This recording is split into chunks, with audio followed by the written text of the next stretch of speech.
GFIEMS TV.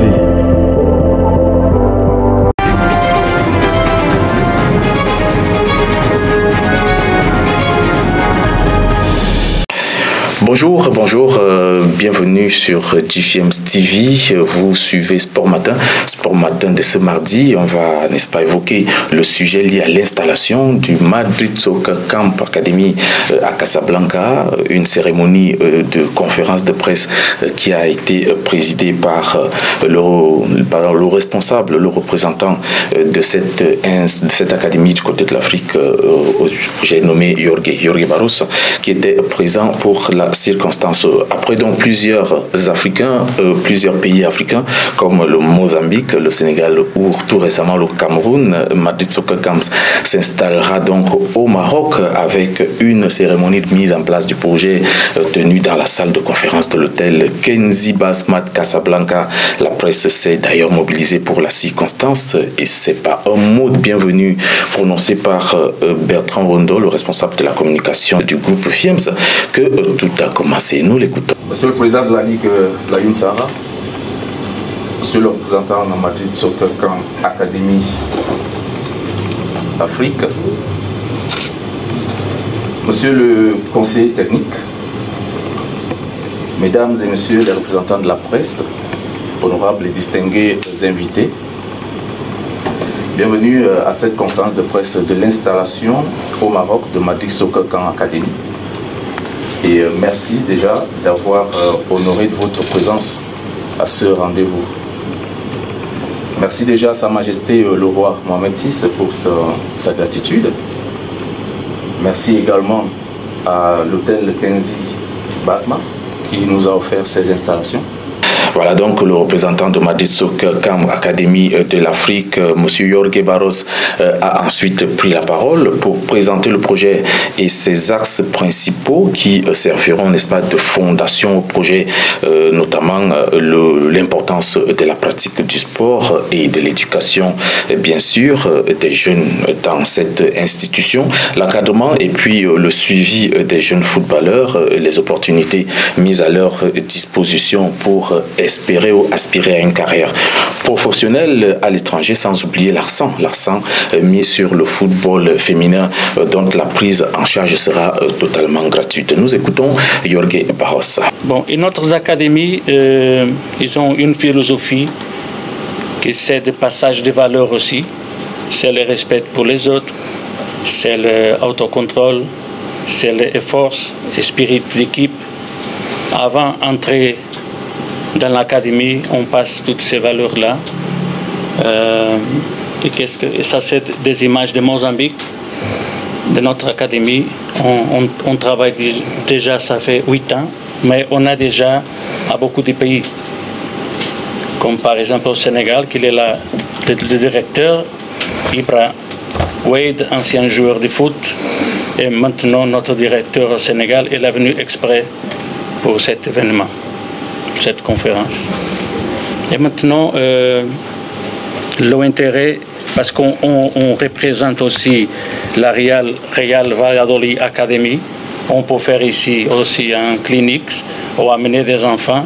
C'est un club de première division d'Espagne qui vient d'être acheté pour Ronald, le Brésilien, et que c'est un grand club. Ça, c'est des projets qu'on a et qui ont.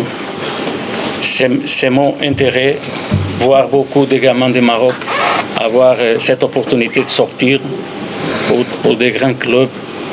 Et c'est ça. Jorge Barros a également présenté, n'est-ce pas, l'ensemble du projet par cet écran que vous voyez dans cette vidéo. Mais Mamadou Berté, président et directeur général du groupe FIEMS, est revenu sur l'importance de ce projet au Maroc et aussi sur le choix de la ville qui va accueillir cette première installation, notamment la Youn, sachant que le projet compte s'étendre sur plusieurs villes du Maroc. Nous écoutons Mamadou Berté dans cette interview. L'objectif aujourd'hui, c'est l'intégration. Pour tout d'abord, je remercie Son Majesté Mohamed VI qui a facilité aussi l'intégration africaine au Maroc, sous-saharienne. Et donc, nous avons décidé de mettre ça à la journée pour pouvoir quand même développer le foot au niveau du Sud.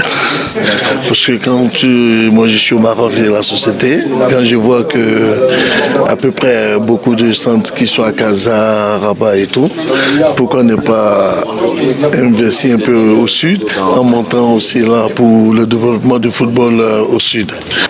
Pour cette cérémonie, Jorge Barros n'est pas venu seul. Il était accompagné de Luis Gonçalves, le conseiller technique, entraîneur de football très connu du côté du Portugal ou du côté du Mozambique, parce qu'il a entraîné des clubs comme le Sporting Club Lisbonne ou encore le FC Porto, où il a vu passer entre ses mains des joueurs comme Cristiano Ronaldo, Ricardo Quaresma ou encore Vitinha qui est la nouvelle recrue du Paris Saint-Germain, qui vient tout droit du FC Porto. Luis Gonçalves a évoqué l'importance de l'éducation dans le milieu du sport et, n'est-ce pas, il a essayé de briefer les éléments techniques qui auront, n'est-ce pas, pour importance de relever le niveau du jeu des jeunes Marocains. When they are very young, you need to know, because besides we are coaches, we are educators on that age. So we need to know that we can educate the players on his character also. So that's it. I don't know if I answer once more, but of course we need to have a criteria and we need to, check. Okay, but in the end, it's your experience. It's your experience and the know-how along 20 years of working that's gonna help you. Il faut donc aussi noter qu'à la fin de cette cérémonie, une cérémonie de partenariat a été établie entre Madrid Soccer Camps Academy et le groupe FIEMS, avec, n'est-ce pas, les deux représentants, notamment Jorge Barros et Mamadou Berté, pour une collaboration basée sur la confiance, le mérite et le travail. Cette collaboration permettra d'ailleurs au PDG du groupe FIEMS de, n'est-ce pas, prendre en charge certaines modalités ou gestionnaires de cette académie du côté du Maroc. C'est d'ailleurs à cet effet que la cérémonie s'est clôturée dans une ambiance particulière autour d'un cortège. On revient donc sur des informations clés de sport et parlons de la CAF. La CAF qui a donc récompensé les footballeurs et des footballeuses africains qui se sont illustrés au cours de l'année 2022 à travers la cérémonie des CAF Awards qui s'est donc déroulée du côté de Rabat au Maroc. Sans surprise donc, Sadio Mané a remporté le titre de meilleur joueur africain de l'année. C'est le deuxième sacre du nouveau joueur du Bayern de Munich chez les hommes, alors que la Nigériane Assissat Oshoala, qui joue du côté du FC Barcelone, a décroché le titre de meilleure joueuse africaine de l'année. C'est d'ailleurs son cinquième sacre comme meilleure joueuse africaine de l'année chez les dames.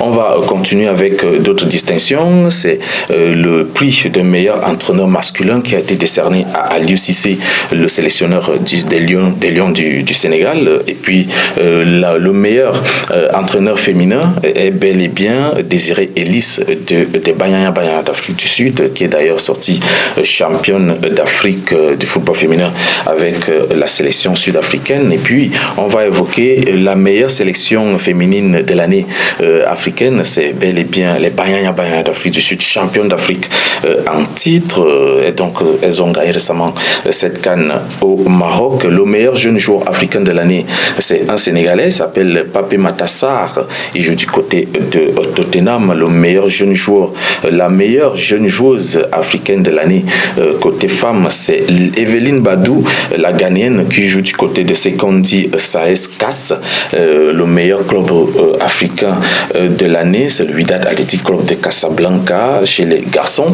Et chez les dames, le meilleur club féminin de l'année revient à Mamelodi Sundowns d'Afrique du Sud.